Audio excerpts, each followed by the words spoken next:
E se eu te contar que existe uma ferramenta criada há mais de 2.600 anos atrás que te ajuda a se livrar de qualquer forma de sofrimento? Se eu te falar ainda mais, que essa ferramenta ela vem sendo testada e retestada por 26 séculos e tem comprovação que funciona. Vem comigo que eu vou te dar 5 lições rápidas, direto ao ponto, todas extraídas do budismo, que vão te ajudar a superar sofrimento de forma real. Sofrimento mesmo, superar a ansiedade, o estresse, a depressão, a raiva. Cola comigo!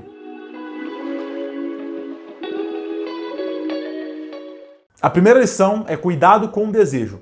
Para o budismo, você pode desejar as coisas, você pode desejar querer mudar de vida, você pode querer desejar evoluir, faz parte do ser humano. O problema não é esse. O problema é quando você condiciona o seu desejo, é quando você condiciona a sua paz ao alcance do objeto do seu desejo. Você diz assim, eu só vou ser feliz, eu só vou estar em paz, eu só vou viver bem se fulaninha casar comigo, se eu receber a promoção, se eu for rico, se eu for milionário. E esse se faz você sofrer. Você acaba vivendo num mar de altos e baixos emocionais que geram um desgaste e sofrimento enorme para você.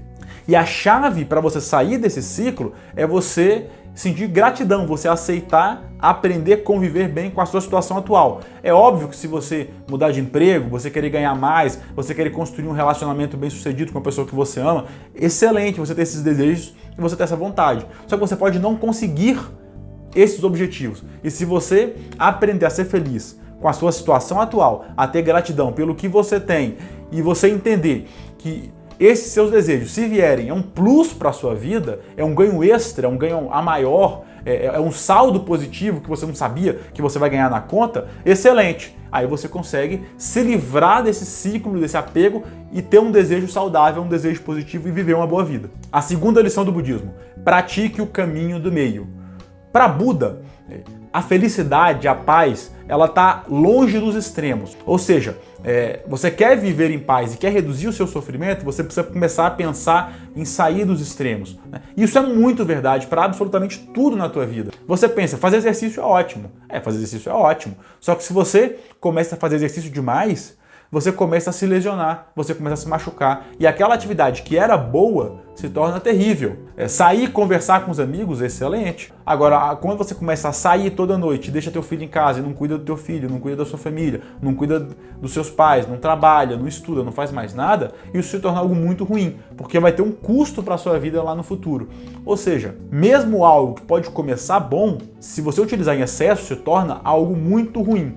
Mas o caminho do meio não tem só essa perspectiva de se afastar dos extremos e buscar o meio termo. Ele também é interpretado como um princípio que nos ajuda a pensar muito sobre o quanto é o bastante. Onde há iluminação, não há faltas e não há excesso. E isso está muito relacionado com o que é o suficiente. E é uma pergunta que a gente não costuma fazer na nossa vida e que é muito importante se a gente quer viver em paz, se a gente quer viver feliz, se a gente não quer viver ansioso.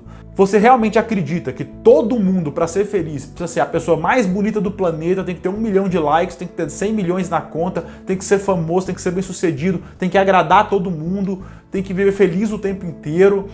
Só existe essa forma de ser feliz e você só vai ser feliz se tiver isso tudo? É claro que não é assim. A vida não é assim. A gente cansou de ver pessoas ricas, infelizes, em depressão, cometendo suicídio, escapando para o uso de drogas, para o uso do álcool. A gente saber o quanto é o bastante, o quanto é o suficiente é muito importante na nossa vida.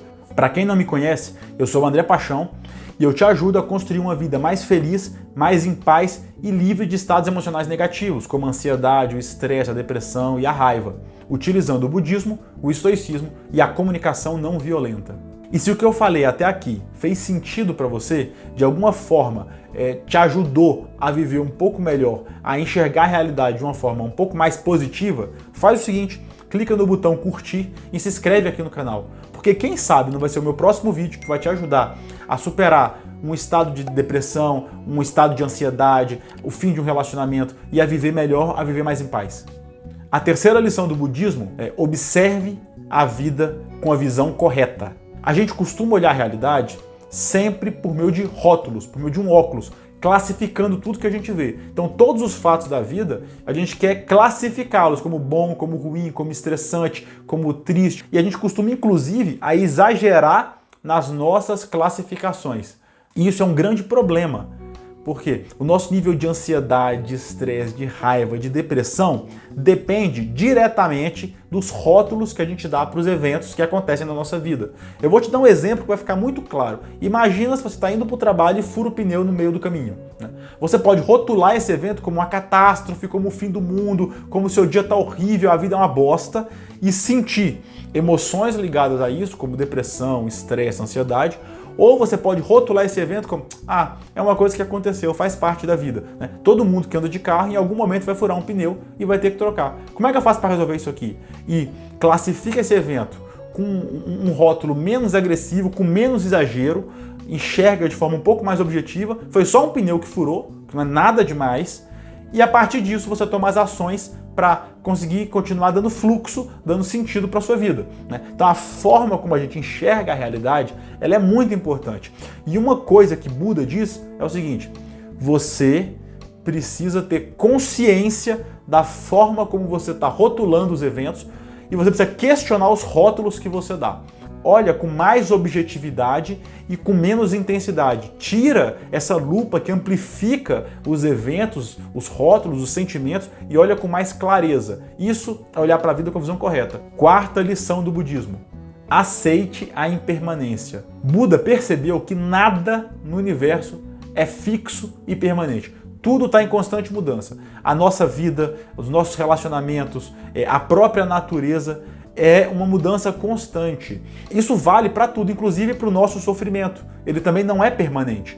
Tudo que a gente experimenta na vida vai passar, para o bem ou para o mal. E o grande problema é que a gente coloca a nossa felicidade em coisas permanentes. E a gente quer que as coisas durem para sempre, que as situações sejam estáveis.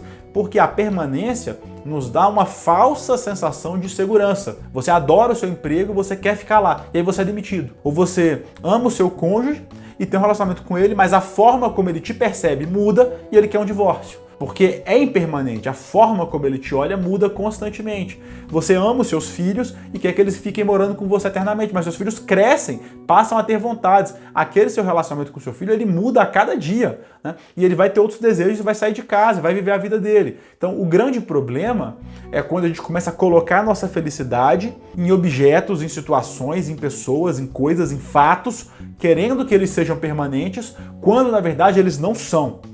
Eles estão fadados a se deteriorar pelo tempo e deixar de existir. Por isso, é tão forte no budismo essa ideia de você tem que experimentar a vida, viver a vida. Viva a vida, com vontade, com intenção, com propósito, porque a tua vida vai acabar. A quinta lição do budismo é crie bom karma.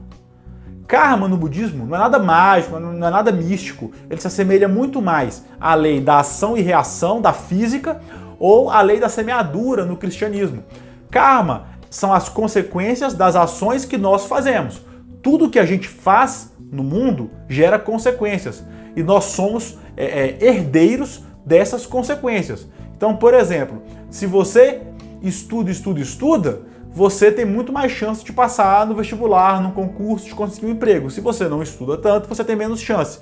Se você grita constantemente com seu filho, briga, bate nele, tem menos chance dele te amar. É um fruto, é uma consequência das suas ações. Se você conversa, é carinhoso, dedica tempo para ele, tem muito mais chance dele te amar. O karma são as consequências das ações que a gente faz. Um exemplo muito simplório para você entender como karma funciona é o seguinte: imagina que você quebrou uma xícara. A sua ação é quebrar a xícara. E essa ação gera consequências. Alguém vai ter que juntar as xícaras, alguém vai colocar essa xícara no lixo, alguém vai ter que catar essa xícara que está no lixo e levar para um depósito. Chegar no depósito, vão reciclar a xícara, ou vai depositar num aterro, ou vai para o mar poluir o meio ambiente. Ou seja, a partir daquela ação simples nossa de quebrar uma xícara, gera dezenas, centenas, milhares de consequências, muitas das quais a gente nunca vai ter nem consciência que é uma consequência fruto de uma ação nossa, né? Então, essa é a ideia de karma para o budismo. E o karma é uma lei universal. A grande questão é que da ideia de karma derivam 3 conceitos que podem nos ajudar demais a se livrar do sofrimento. A primeira ideia é que se você quer mudar a sua vida, você pode. É só você começar a agir no presente para criar bom karma no futuro. Se você plantar boas sementes no presente, você vai colher bons frutos no futuro. Ou seja, o seu passado, ou o que aconteceu no passado, não é uma sentença do que vai acontecer no teu futuro, né? Ou seja, se meu passado só tive problema, eu não consigo mudar o meu futuro vai ser problema eternamente. Não, isso não é verdade. Basta que você comece a plantar novas sementes no presente que você vai começar a colher bom karma, bons frutos no futuro.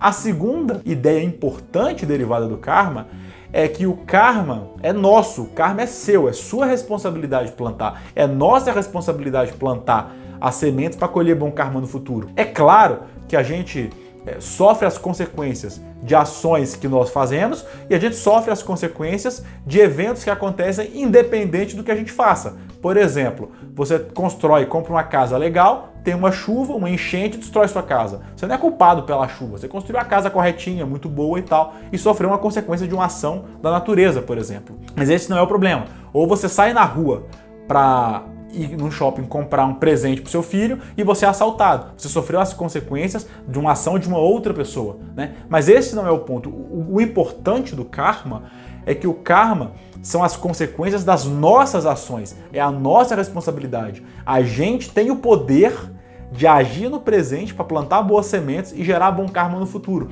Então a responsabilidade é nossa.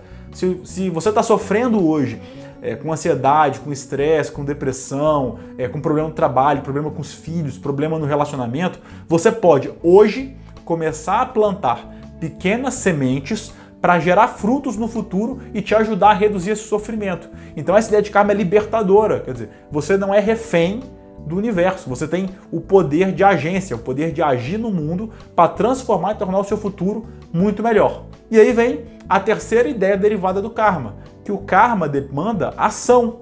A mudança no mundo exige que você haja. Ter intenção é importante, porque se você age de forma desordenada, sem intenção, você pode estar criando muito karma ruim.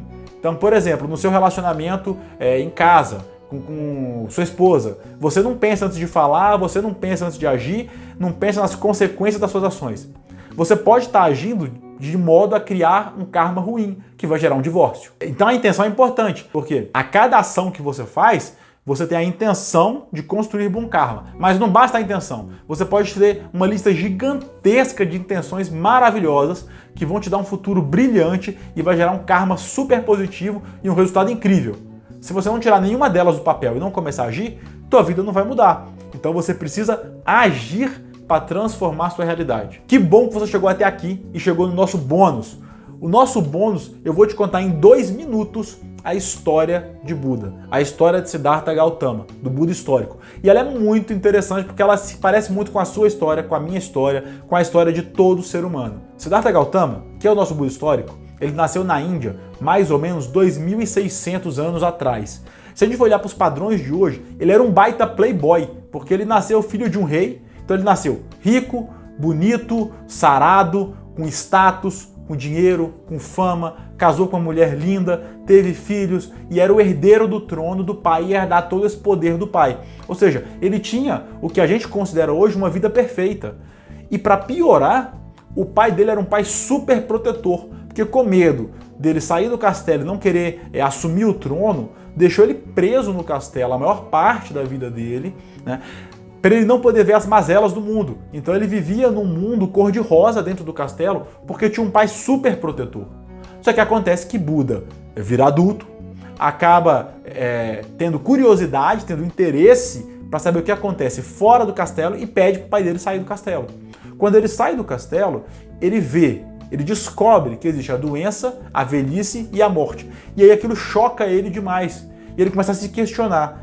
Qual é o sentido de eu ficar preso aqui no castelo, nesse mundo de prazeres, né, nessa realidade aqui fictícia, se no final eu vou ficar doente, envelhecer e morrer? No final a vida vai acabar. Qual é o sentido disso tudo? Né? Eu viver essa experiência toda aqui, se no final é o sofrimento. E a história de Buda se relaciona muito com a nossa, porque todo mundo, em algum momento da vida, tem essa mesma realização de Buda. Não interessa se você é rico, se você é pobre, se você nasceu com pai, com mãe, se você é órfão, se você trabalha, se você não trabalha, se você é velho, se você é criança. Em algum momento da sua vida, você vai entrar em contato com a velhice, com a doença e com a morte, e aquilo, de alguma forma, vai te fazer refletir sobre a vida. Então a história dele é muito parecida com a nossa história.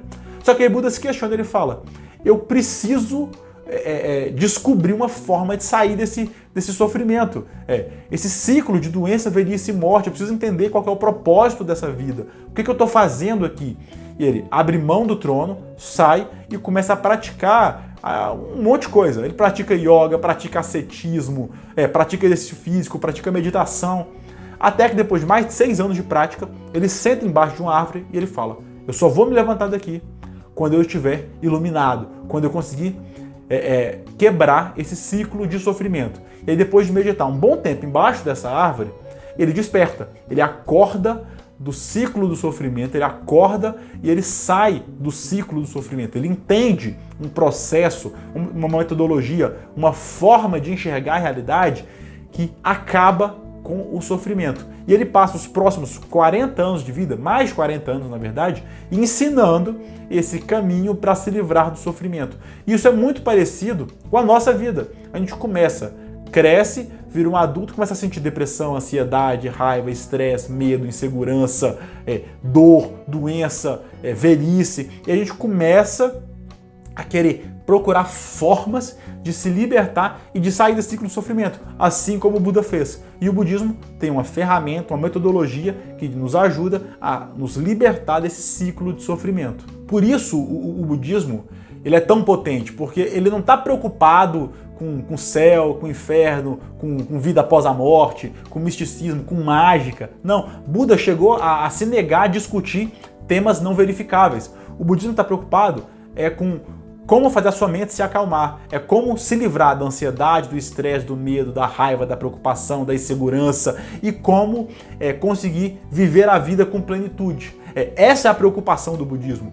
E as ferramentas do budismo são poderosíssimas para fazer você começar a transformar a sua realidade e a viver muito mais em paz. Se você sente que não tem tempo para nada, não consegue conciliar trabalho, família, relacionamento, lazer, vida, se você sente que está sendo engolido pelos afazeres, faz o seguinte, clica nesse vídeo aqui para você assistir 4 hacks de produtividade que eu tirei do estoicismo, que vão fazer o seu dia dobrar de tempo. Se você aplicar os 4 hacks, vai ser como se o seu dia passasse de 24 para 48 horas em termos de produtividade. E se você quiser aprender mais sobre como se libertar de estados emocionais negativos, como a ansiedade, o estresse, a raiva, a depressão, o medo, faz o seguinte, se inscreve aqui no canal, porque toda semana tem um vídeo novo com dicas práticas, direto ao ponto, que vão te ajudar a transformar a sua realidade. E quem sabe não vai ser o meu próximo vídeo que vai te dar aquele insight para você se livrar da depressão, do estresse, da ansiedade ou do medo.